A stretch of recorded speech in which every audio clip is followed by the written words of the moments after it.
Vamos al libro de los Hechos, al capítulo 4, y esto será la cuarta exposición en esta serie sobre el coraje de los apóstoles, un ejemplo para nuestros tiempos.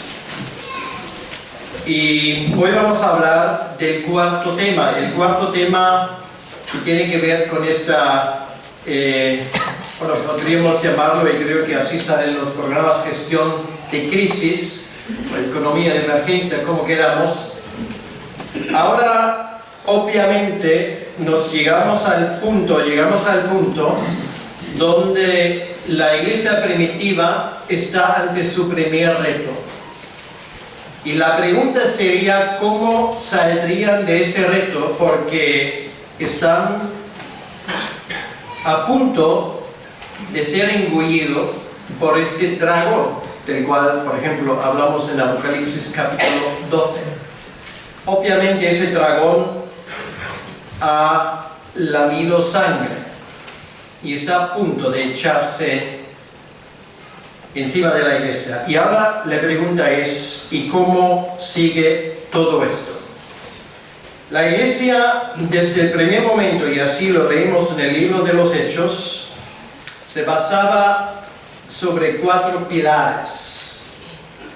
Y esto lo tenemos expuesto en el libro de los Hechos, capítulo 2, versículo 42, un versículo que estoy seguro todos conocemos y sabemos de memoria, donde se nos dice que esa iglesia perseveraba en la doctrina de los apóstoles, tenemos aquí, en la comunión unos con otros, algo de esto hemos visto en este día, en el partimiento del pan, es la señal visible de nuestra pertenencia al nuevo pacto, y doy gracias a Dios que en las iglesias de hermanos, en las asambleas de hermanos, se sigue poniendo énfasis en este hecho. Es una cosa que infelizmente en nuestro tiempo también se va perdiendo. Y en las oraciones, de la oración hemos escuchado en esta mañana. Pues esto es el trasfondo. Entonces, ante ese trasfondo, pues ahora viene el reto. Lo hemos escuchado en esta mañana. En este caso, como todos tenemos buena memoria, ni siquiera hace falta que otra vez explique el contexto, porque el contexto lo tenemos en nuestra mente. Entonces, simplemente citar la última parte del versículo 31, donde tenemos la respuesta a la oración de la iglesia. Y todos fueron llenos del Espíritu y hablaban con denuedo la palabra de Dios. Y ahora la Biblia no nos dice aquí en ese relato de Lucas el tiempo que transcurre, ¿vale? Pero tenemos que hacer un poco esforzarnos para ponernos en esa situación, ¿vale? Esto es un resumen, lo cual quiere decir que el día siguiente pues ya se notaba una diferencia, porque ya había un número importante de personas que seguían animados, que hablaban con denuedo y llenos del Espíritu Santo en los términos que definimos en esta mañana. Y le puedo asegurar, esto en una ciudad como Jerusalén se notaría, para bien y para mal. Para bien en el sentido de que no solamente por los discursos de los apóstoles se añadieron gente, esto lo leemos en este mismo relato, sino también en el día a día. Obviamente leemos que la gente les tenía respeto a la gente. Y podemos decir, bueno, todo magnífico. Pero luego nos damos cuenta, y hay que leer muchas veces entre líneas, que el respeto no necesariamente significa apoyo, porque el respeto se va muy rápidamente cuando esas personas se ven entre la espada y la pared. Quiere decir, cuando la pregunta es que ustedes van a obedecer a las órdenes del Sanedrino, o van a aislar a esa gente, como Pablo los llamaba, la peste, a ver lo que ustedes escogen. Y les puedo asegurar que la mayoría de la gente, con mucho respeto que tengan, escogen la vía segura. Estoy hablando de los creyentes, pero estoy hablando de su entorno. Entonces nos podemos imaginar que la situación pues iba complicándose, porque ahora en el versículo 32, y antes de leer todo el capítulo, quiero mencionar esto simplemente, se nos dice que la multitud de los que habían creído era de un corazón y un alma. O sea, esto es la frase que marca todo lo que viene después. Después de esto, pues voy a seguir leyendo. Dice aquí, y ninguno decía ser suyo propio nada de lo que poseía, sino que tenían todas las cosas en común. Y con gran poder los apóstoles daban testimonio de la resurrección del Señor Jesús, y abundante gracia era sobre todos ellos. Así que no había entre ellos ningún necesitado, porque todos los que poseían heredades o casas las vendían y traían el precio de lo vendido. Y lo ponían a los pies de los apóstoles y se repartía a cada uno según su necesidad. Entonces José, a quien los apóstoles pusieron por sobrenombre Bernabé, que traducido es hijo de consolación, levita, natural de Chipre, como tenía una heredad, la vendió y trajo el precio y lo puso a los pies de los apóstoles. Hasta aquí la palabra de Dios. Señor, una vez más te pedimos que tú añadas tu bendición a esa lectura pública de tu palabra. Señor, que el Espíritu Santo haga su trabajo y su cometido entre nosotros. Y pedimos que tú nos bendigas de lo alto. Amén. Pues el libro de los Hechos solamente tiene 28 capítulos y resume un espacio de tiempo de aproximadamente 30 años. Obviamente todo lo que se cuenta aquí no ocurrió en una tarde. Entonces muchas veces Lucas da pinceladas, no entra en todos los detalles, porque además algunos detalles eran conocidos y eran conocidos precisamente por este señor al que dirige el relato, Teófilo. Entonces en ese texto que tenemos aquí hay algunas cosas que necesitan explicación, que para la gente que vivió hace 2000 años pues se entendió, pero para muchos de nosotros hoy en día pues hay que dar alguna información para que lo entendamos mejor. Empezamos con el versículo 32.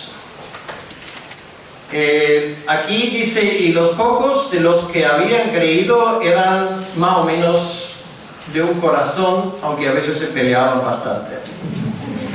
Bueno, esto es mi traducción para que nadie se me duerma, ¿vale? Entonces pues preste mucha atención, porque de vez en cuando se me cuela un error.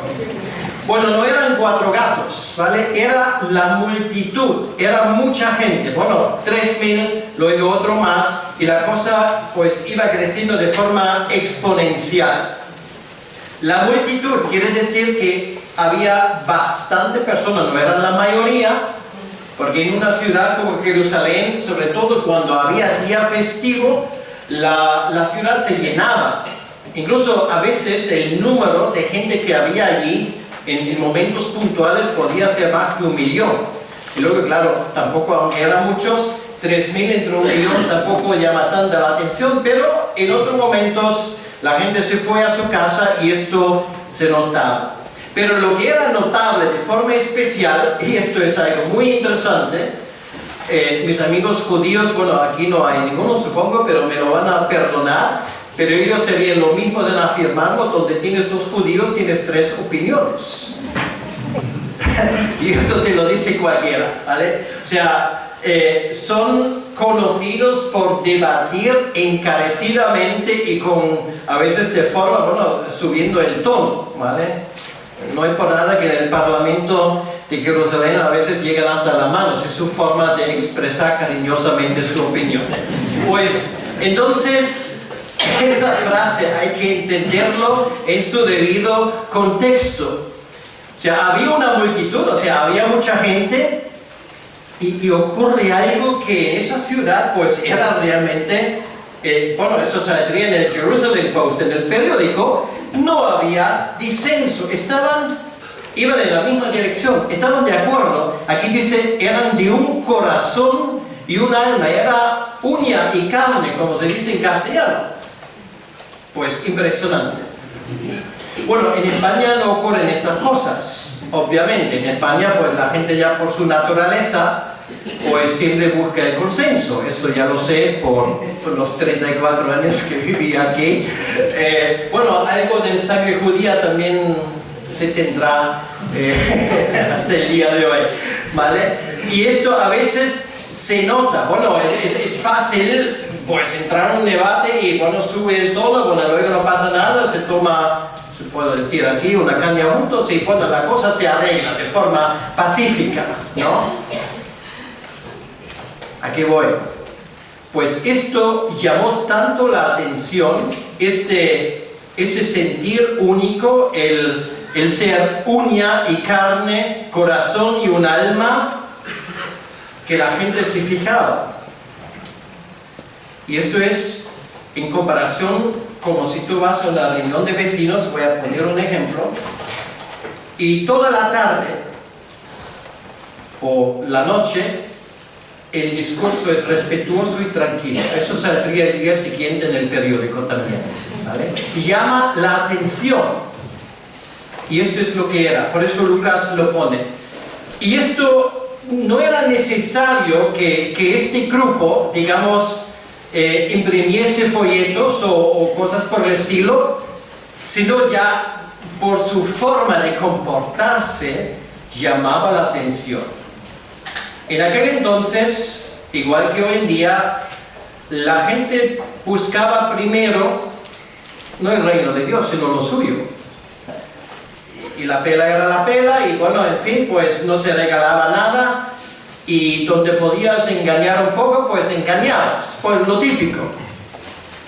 Pero aquí la cosa era distinta, esa gente se comportaba entre ellos de forma distinta. Había un respeto. No solamente había un respeto, sino también había un cuidado mutuo. Y ahora entramos un poco en el tema. Porque en la medida que el Evangelio se divulgó en la ciudad y en sus alrededores, y en la medida que la gente se fijaba en esto y quedó admirado, al mismo tiempo subían también las olas y la marea, y todo juntos. Quiere decir que había lo que se llama boicot de negocios. Ah, bueno, este también es seguidor de este Galileo. Este también estaba con Jesús de Nazaret. Y esta también, pues, la he visto alguna vez saliendo de esa casa con el famoso aposento alto. Ah, bueno, a partir de ese momento, esa gente quedaba fuera de juego. Si vendían pan, ya nadie compraba pan. Si tenían una, ferretería, a ver tú a saber, las cosas que había en aquel entonces, la gente no solía acudir. Bueno, esto para los que recibieron este informe, era evidente. A nosotros tal vez hay que explicarlo.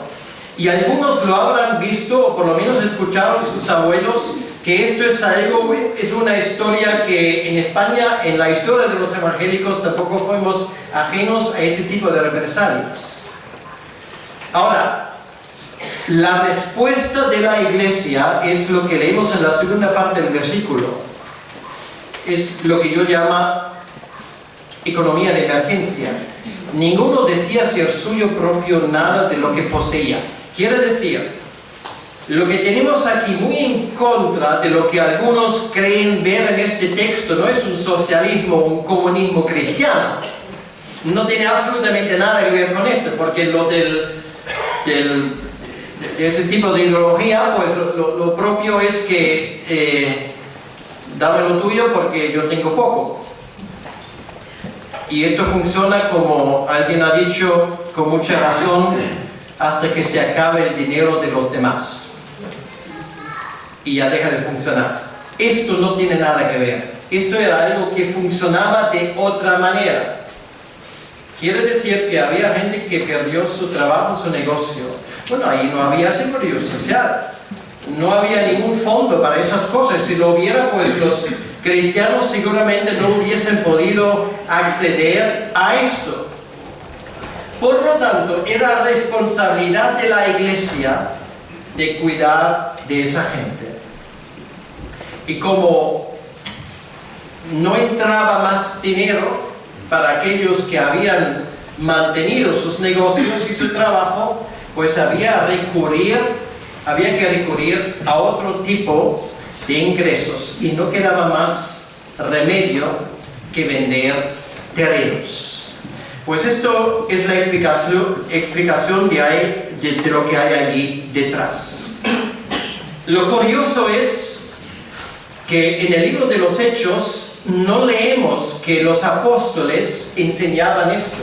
O sea, no explícitamente, ahí no hay nada. Pero hay alguien que enseñó de esto, y es Jesucristo, ¿vale? Y hay situaciones donde de repente somos llamados a dejar las cosas a las cuales nos hemos acostumbrado para anteponer los intereses de los demás a los nuestros. Y esto es una situación de este tipo. Compartieron sus bienes. Esto es algo que el Señor Jesucristo había enseñado en su momento. Y hay situaciones donde esto ya se aplica. Es tarea de la iglesia, en primer lugar, de ayudar a la gente que tiene en sus filas y que padecen necesidades auténticas. Y es muy interesante que esto empieza con la venta de inmuebles. Y déjeme de nuevo explicar esto un poco. Aquel que conoce el Antiguo Testamento sabe que los judíos, según la ley, no debían vender su propiedad. ¿Lo conocen? Bueno, conocen la historia de aquel rey Acab que tenía ganas, inducido por los deseos de su mujer, de quedarse con la viña de Nabot. Y que dijo él, esto es la herencia de mis padres, según la ley tengo prohibido vender esto, aunque tú, rey, me lo pidas, no puedo vendértelo porque Dios lo ha prohibido. Y ahora no sé si se han preguntado alguna vez si por qué ellos hacen esto. Es que yo me hago ese tipo de preguntas porque soy una persona muy curiosa. Algunos ya se han dado cuenta. ¿Por qué lo venden ahora si esto va en contra de la ley? Y la respuesta, que lleva 10 puntos, es porque esta ley se cumplió en Cristo, ¿vale? Esto era una forma de decir, esa parte ha pasado. Y me permiten durante 2 minutos explicar esto. ¿Por qué había estas leyes de que un judío no podía vender su terreno? Porque a Dios se le ha antojado hacer esto. Tiene que ver con el nacimiento del Salvador. Porque en el libro de Génesis, capítulo 49, se dice que el cetro no saldrá de Judá, será de la tribu de Judá.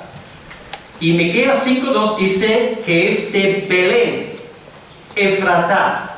Había Belénes en Israel como aquí hay Villanuevas, montones. Das una piedra, una patada en una piedra y sale un Belén. Para decirlo de alguna manera, Belén significa granjero y había muchos comarcas, muchos nombres, pero Belén, Efratá solamente había uno. ¿Y por qué digo esto? Porque la delimitación entre lo que era Judá y Belén, que pertenecía a Judá, y la tribu de Benjamín eran unos pocos metros. ¿Qué significa esto?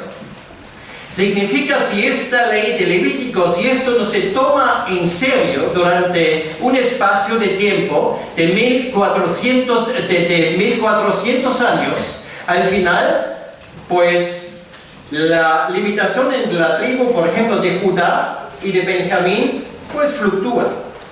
Esto es la razón, porque la Biblia relaciona el nacimiento de Jesucristo con detalles geográficos.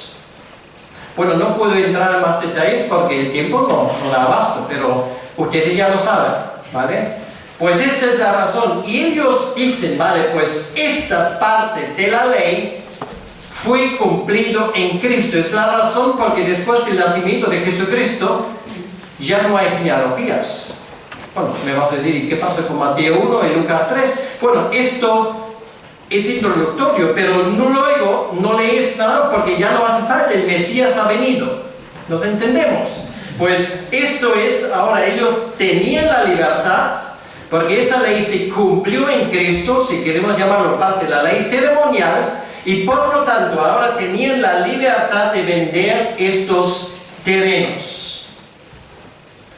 Y luego viene otra cosa, y ahí está la cosa cuando la iglesia toma en serio su llamado. En el momento cuando vendían los terrenos, los solares en Jerusalén aún eran muy cotizados. Era una ciudad donde no era fácil construir. Fíjense de las cosas que hablamos en esta tarde. Ahora, ¿qué ocurre? 40 años más tarde, el precio de un solar en Jerusalén baja a cero. ¿Por qué? Porque llegan los romanos, destruyen la ciudad y allí una parcela en Jerusalén no vale nada. Cero.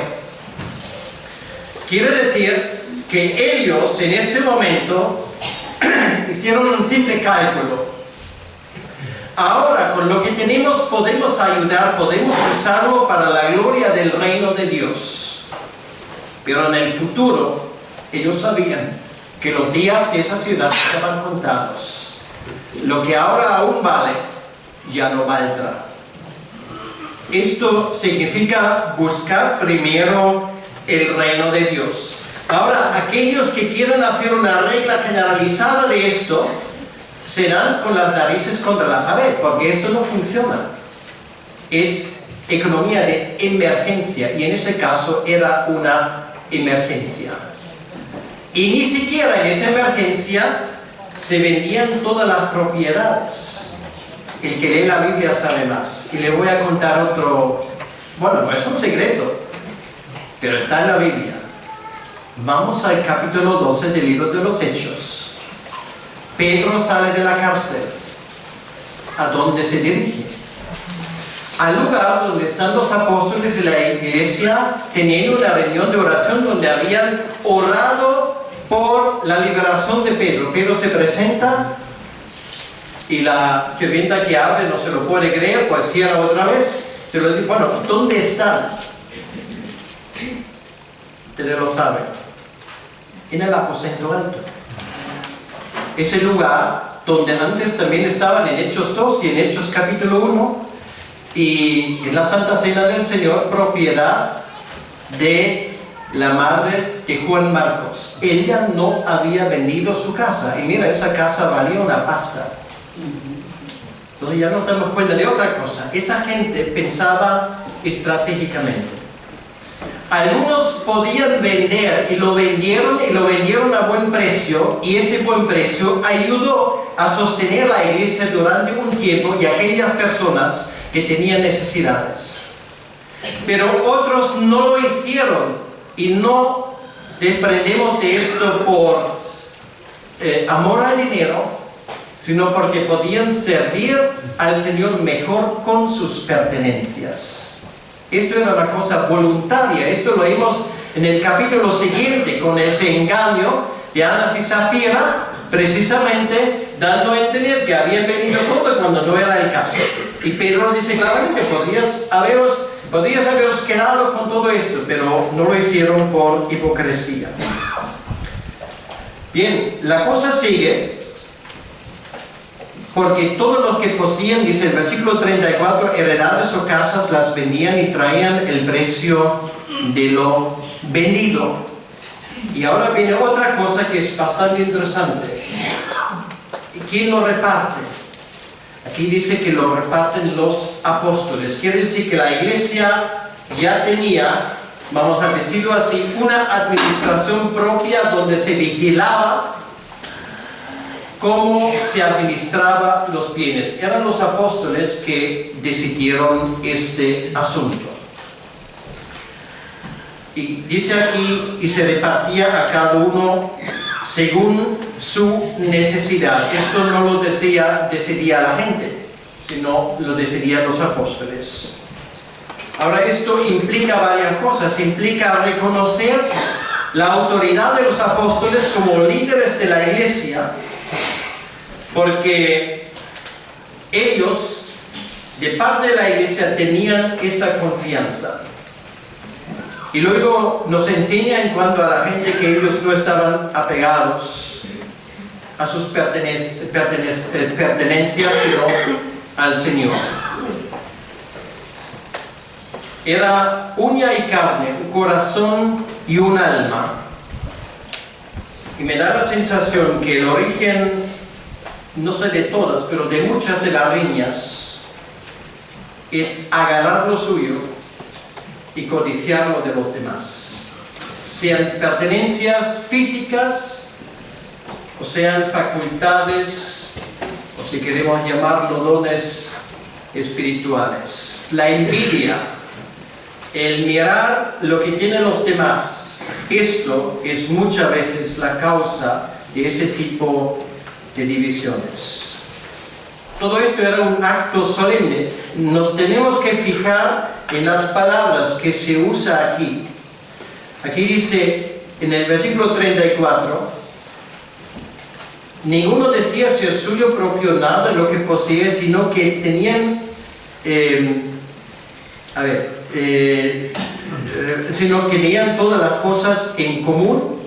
Y luego además dice aquí que ellos ponían las cosas a los pies de los apóstoles. No lo echaban, lo ponían. Era un acto de fe, era una ofrenda, era un acto solemne.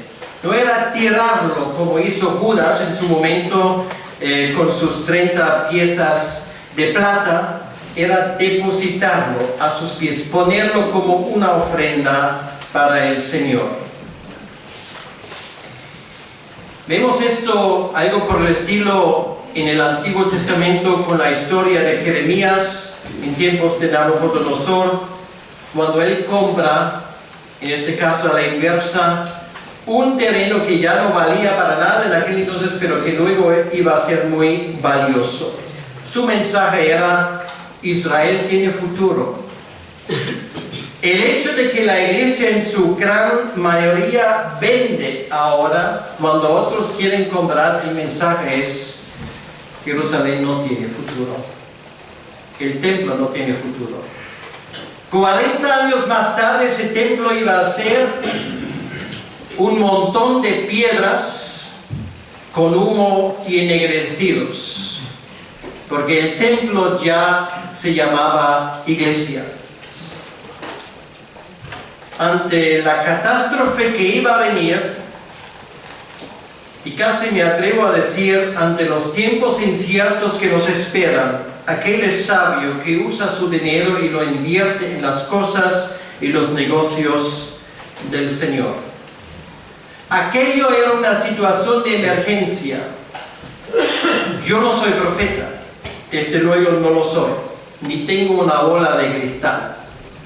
Pero se me antoja pensar que tiempos similares vienen sobre nosotros, y el que quiere saber por qué pienso esto puede leer la serie de artículos que publiqué recientemente en Protestante Digital. Lo resumo en una palabra: juicio. Y el creyente, cada creyente tiene que preguntarse, ante el robo silencioso de lo que hoy se llama inflación, más impuestos, y esto no tiene nada que ver con politiqueo, sino estos simplemente son hechos. ¿qué hago con mis pertenencias? Y si aplico lo que leo aquí, llego a la conclusión que el creyente que sabe lo que le viene encima, porque sabe que 2 y 2 son 4, pues tiene que tomar medidas a tiempo mientras su dinero y sus pertenencias aún valen para algo. Situación de emergencia nos puede venir encima más rápido de lo que nos imaginamos. Entonces, dice aquí en el versículo 33, es otro inciso: con gran poder los apóstoles daban testimonio de la resurrección del Señor Jesús, y abundante gracia era sobre todos ellos. Eso de repartir los bienes, aunque esto es mucho más llamativo, esto simplemente era anecdótico, ¿vale? Porque para ellos eso ya no tenía importancia. Esto, lo que tenemos aquí es un cambio, hoy en día se dice un cambio paradigmático, quiere decir, es un cambio radical. Ellos de la noche a la mañana se habían convertido en los proscritos de la ley, y por lo tanto, estos bienes confiscables, por eso se llama inmuebles, porque no puedes llevarlo en el bolsillo, antes de que esto iba a ser confiscado, lo convirtieron en dinero y lo repartían. Es una estrategia que desde el punto de vista económico, ya no digo ni siquiera espiritual, era un golpe genial, porque de otra manera esa gente posiblemente se hubiese muerto de hambre, y esto era precisamente la estrategia que había detrás. Aquí dice que los apóstoles vuelven a lo suyo. Con gran poder los apóstoles daban testimonio de la resurrección, y este es su mensaje. Esto ha sido el mensaje desde el inicio. Ellos predicaban a Jesucristo crucificado, pero no crucificado para siempre. Por esto no me gustan los crucifijos donde hay una persona. Como mucho nos gustan las cruces vacías, porque esto es lo que había: resucitado. Y esto es nuestra esperanza, y esto significa una cosa: que este mundo no es nuestro hogar, tampoco la tumba. Porque en el momento cuando nos meten en la tumba ya llevamos tiempo alegremente cantando y brincando y regocijándonos en la presencia del Señor. Por lo tanto, esto lo que llamamos terrenal, lo queremos usar, y estoy seguro que no soy el único que lo quiere, lo queremos usar para el bien del reino de Dios de la mejor manera y de forma inteligente y sabia. Y esto es uno de los grandes cometidos que tiene la iglesia por delante en estos tiempos de crisis que nos vienen encima. Ellos dan testimonio de la resurrección porque nuestro Salvador vive. Como alguien ha dicho hace tiempo, los señores de este mundo se van, pero nuestro Señor viene. Cuando los demás se lamentan las pérdidas de sus bienes, nosotros invertimos nuestros bienes a tiempo para la gloria de Dios y para el avance de su reino. Esto es pensar estratégicamente. Y luego dice aquí: y abundante gracia era sobre ellos. Lo hacen con poder, lo hacen con convicción, y lo hacen con esa gracia que está sobre ellos. Gracia en este caso significa favor, es un favor doble. No solamente era un favor sobre los apóstoles, sino un favor sobre todos los cristianos. Una vez más, la gente quedaba impresionada con la actuación de los discípulos. Es una afirmación tremenda que tenemos aquí. Es el mejor argumento para nuestra fe. Se nota aquí que nuestra fe es una fe sobrenatural. Abundante gracia era sobre ellos significa también de parte de Dios. porque Dios bendijo la iglesia. Esa iglesia era ahora el templo. El templo tenía sus días contados en Jerusalén, pero se edificaba un templo nuevo, que era la iglesia. Y Dios, que bendice a la iglesia, como aquí leemos, solamente bendice a una iglesia obediente. Lo que no lo es, la que no lo es, tendrá que suplir la falta de bendición con activismo. Y esto es uno de los grandes engaños hoy en día. Si no confiamos en que Dios haga su trabajo a través del Espíritu Santo, tal y como lo ha prometido, nosotros tenemos que suplir todo. Una iglesia no es una empresa. Y lo que solamente el Espíritu Santo puede hacer, no pueden hacer nuestros argumentos y nuestras palabras. Lo que todos nos deseamos, supongo, que es una iglesia que menos confía en sus propios recursos y más en los recursos del Señor. Porque esta es una iglesia que mira hacia adelante, y mira hacia adelante con optimismo. No un optimismo ciego, sino un optimismo en el Señor. Y ahora, al final de este pasaje, nos viene un personaje que en el libro de los Hechos iba a jugar un papel importante a partir de adelante. Entonces, bueno, el versículo 34 lo resume una vez más. Así que no había entre ellos ningún necesitado, porque todos los que poseen heredades o casas las vendían y traían el precio de lo vendido. Bueno, esto es otra vez una afirmación, lo que teníamos, y ya lo comenté. Entonces, hablamos de este hombre, José, tocayo mío, que vino de Chipre. A este hombre luego más adelante le ponen el sobrenombre Bernabé. Barnabas en arameo significa, como dice aquí Lucas, el hijo de la consolación. Era un hombre extraordinario. Y vamos a hacer muy brevemente un retrato robot de este hombre, porque es muy curioso su historia. Dice el texto que era levita. Bueno, lo primero que nos preguntamos, ¿qué hace un levita en Chipre? Bueno, lo mismo que hacía Pablo en Tarso, porque en aquel entonces había una diáspora, había judíos que vivían por todos los lados, y no todos los levitas que estaban allí en los alrededores de Jerusalén.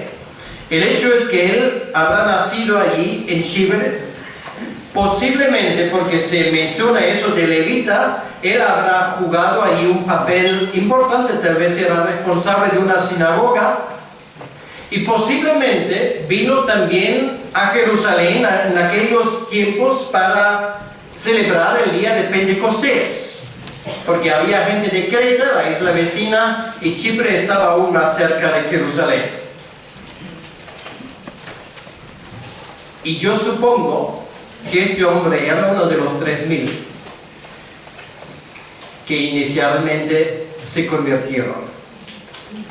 Había venido para cumplir su deber según la ley, siendo levita. Suponemos, por eso se menciona que él lo tomaba muy en serio. Había vivido aquel día memorable, la predicación de Pedro. Y este hombre vio de repente como todo lo que él había creído, ojo, no era en vano, sino se vio coronado. Esto es la diferencia.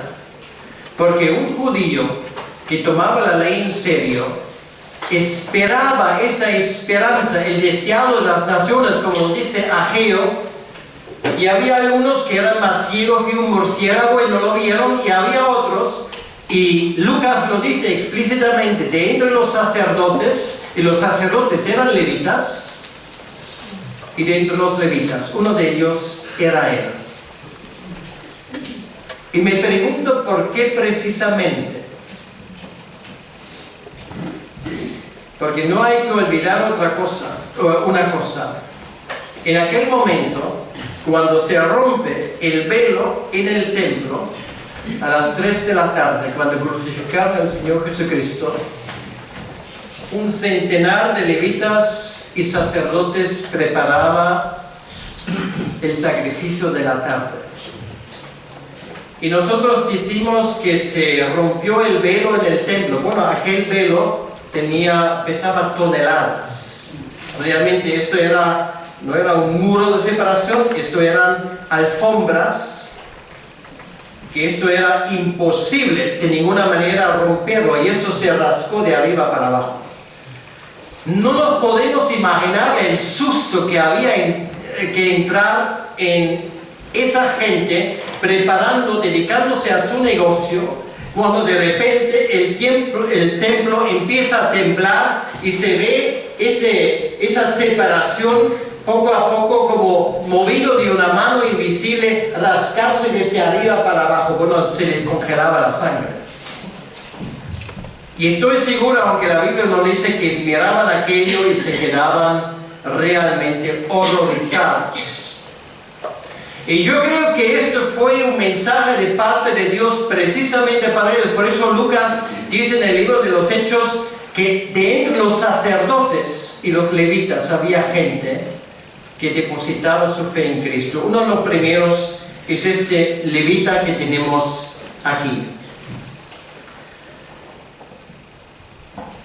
Sobre todo, impresiona que su mayor calidad se expresa en el nombre que luego le ponen: hijo de consuelo. Era uno de esos hombres, y lo vemos con el incidente de Juan Marcos, cuando este joven pues se comporta de una manera que para Pablo era insolente, pues su tío, porque era su tío, le coge bajo sus brazos. Y aquí, bueno, vamos a hacer un organigrama de la iglesia primitiva. Juan Marcos, el hijo de María. Juan Marcos tenía a Bernabé como tío, ¿vale? O sea, una familia. Quiere decir que él vende su terreno que tenía ahí en Jerusalén, pero la madre de Juan Marcos no lo vende. Eso yo lo dije antes. Entonces, son parentescos, ¿vale? Curiosamente. Pero bueno, lo que realmente le caracteriza a ese hombre es que después de ese supuesto fracaso de Juan Marcos, él coge a Marcos, le cuida, le dice: chico, bueno, ya vamos a intentarlo otra vez, yo te enseño alguna cosa. Bueno, Pablo tiene sus prontos, lo tiene que entender. Bueno, yo no sé lo que habrán hablado, ¿vale? Pero le recicla de alguna manera, y lo habrá hecho con más que uno. Y ahora este hombre, que luego le vemos viajando, habrá pensado: a mí, ¿qué me sirve un terreno en Jerusalén ahora? ¿Para qué me sirve? Porque se fue de viaje con Pablo, hace sus propios viajes, se dedica a sus negocios, no le hace falta ya. Entonces, aquí leemos: como tenía una heredad, la vendió y trajo el precio y lo puso a los pies de los apóstoles. Otra vez aquí esa expresión. Con mucho cuidado. Se desprende de este lastre y libera allí un dinero para apoyar a esa gente en la iglesia que lo necesitaba. Bien, bueno, todo esto, lo que tenemos aquí, nos demuestra cómo la iglesia capea el primer huracán que les viene encima y salen victoriosos. Y esto solamente era la primera historia. Luego, si leemos el resto del libro de los Hechos, y de verdad te lo recomiendo, porque es un libro fascinante. Te pone realmente en medio de las cosas y te das cuenta cómo aquella gente realmente puso el mundo patas arriba. La conclusión que sacamos de todo esto? Bueno, hay varios. La conclusión principal, y ahora no voy a dar 5 conclusiones, sino voy a dar solamente una conclusión. Y esto para mí me parece que es lo más esencial de esto. Hay momentos cuando tenemos que echar cuentas. ¿Cuáles son mis prioridades? ¿A dónde quiero llegar en esta vida? Y esto da igual si ya tienes 80 años o más, o si tienes 20 o 30. Cada día tenemos que preguntarnos a dónde quiero llegar hoy. El tiempo que todavía me queda, que puede ser mucho o poco, ¿en qué lo voy a invertir? Y tenemos que dar cuenta de una cosa. Al final, cuando el último grano de arena baja por este reloj, y es el momento cuando el Señor nos llama a su presencia, allí queda la pregunta: ¿qué hemos hecho con las cosas que el Señor nos ha entregado? ¿Qué hemos hecho con nuestros talentos? ¿Qué hemos hecho con nuestras pertenencias? ¿Lo hemos usado bien para la gloria de Dios, o simplemente lo hemos administrado mal? Y una vez más, no he venido para que nadie poner mala conciencia, sino te lo digo con todo el cariño del mundo: piénsalo delante del Señor. Es un asunto entre tú y el Señor, pero piénsalo. Piensa en tu vida, piensa en tus cosas, y piensa lo que puedes hacer para la gloria de Dios con lo que Dios te ha entregado. La conclusión que nos impone ese texto es que hay cosas más importantes en la vida que nuestros bienes materiales. Son simplemente herramientas para algo mayor, y esto es para ganar almas para el Señor. Y sé que esta expresión hoy en día no está muy en auge, pero esto es nuestro negocio, entre comillas. Esto es nuestro cometido. Nosotros sabemos que nuestro Señor ha resucitado y queremos que este mensaje corra, y todo lo que tenemos, y todo lo que somos, y todo lo que Dios ha puesto en nuestras manos tienen que ir subeditados a esta verdad, que el reino de Dios tiene prioridad. Y cuando la iglesia va en esa dirección, veremos que el Señor supla, el Señor cuida, no hay necesidad, porque vamos a estar yendo en la misma línea. Es precisamente cuando perdemos esa meta de la vista, cuando ya empiezan los partidismos y las divisiones y las cosas. Tenemos un cometido, mis queridos hermanos, y tenemos este cometido de predicar el Evangelio a todas las naciones, aquí en este lugar, en España, en Europa, en el mundo. Esto es nuestra tarea, y las demás cosas son secundarias.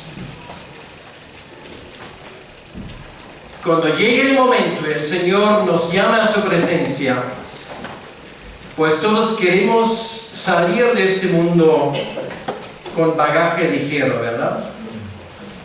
Dejar las cosas atrás, si es que nos quede algo, sabiendo que lo que hemos tenido y lo que el Señor ha puesto bajo nuestra administración ha sido utilizado para su gloria. Pues, queridos hermanos, yo les deseo a vosotros y a mí esto: que este ejemplo de los apóstoles cunda en nuestras vidas. Y una vez más, y siento tener que repetirme, los tiempos que se avecinan. Bueno, la última vez que estuve en este lugar lo mencioné también. Hace 10 años escribí un libro que está escrito, o sea, no empiezo con esto desde hace un par de semanas, llevo años con esto. Y las cosas desde entonces sucesivamente han ido de tal manera que nadie, dicen ahora, se podía imaginar esto. Pues sí, se podía imaginar, y le puedo asegurar que las cosas van para peor. El que dice lo contrario simplemente les vende gato por liebre. Esto no es para deprimirnos como creyentes. No vamos a entonar las lamentaciones del mundo, no vamos a exigir y esto y el otro y queremos tal cosa, no. Como iglesia tenemos otra estrategia y esa estrategia es confiar en el Señor, o como se dice tan bonitamente en castellano, a Dios rogando y con el mazo dando. Lo cual quiere decir, por un lado, sabemos que nuestro Dios tiene todo el poder, pero por otro lado, vamos a hacer todo lo posible nosotros para que su voluntad se haga tanto en el cielo, de esto no tenemos tanta influencia, pero sobre todo aquí en la tierra. Y estamos en eso juntos, ¿verdad? Pues tomo el silencio como un amén. Y cuando nos veamos la próxima vez, cuando sea, estoy seguro de que esa parte de la historia la vamos a entender mucho mejor que hoy en esta tarde. Y que el Señor nos dé un testimonio alegre, contundente y con coraje, como era el lema de estos días. Que el Señor les bendiga mucho y les cuide en el camino a casa y sobre todo les dé un buen descanso en esta noche, sabiendo que han hecho ustedes todo lo que el Señor quiere de ustedes. Amén. Vamos a orar. Señor, gracias te damos en esta tarde por este ejemplo de los apóstoles. Estaban en una situación difícil, muchos sufriendo, pero la iglesia, de una forma muy inteligente, como tú les habías enseñado, gestionaban esa crisis.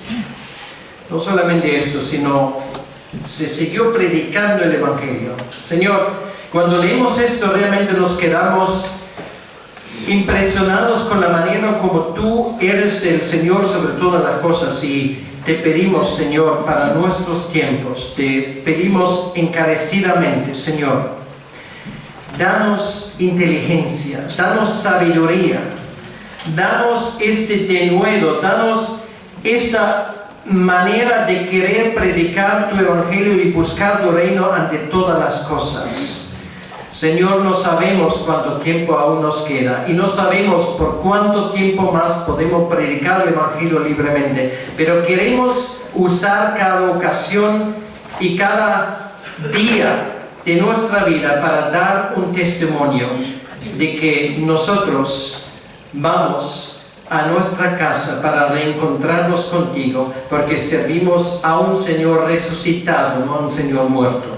Señor, gracias te damos por esa bendita esperanza. Te lo pedimos en tu nombre. Bendice esta iglesia y todo lo que representan aquí otras iglesias. Señor, te pedimos de corazón para glorificación de tu nombre. Enséñanos a ser obedientes a tu palabra. Amén. Que Dios os bendiga.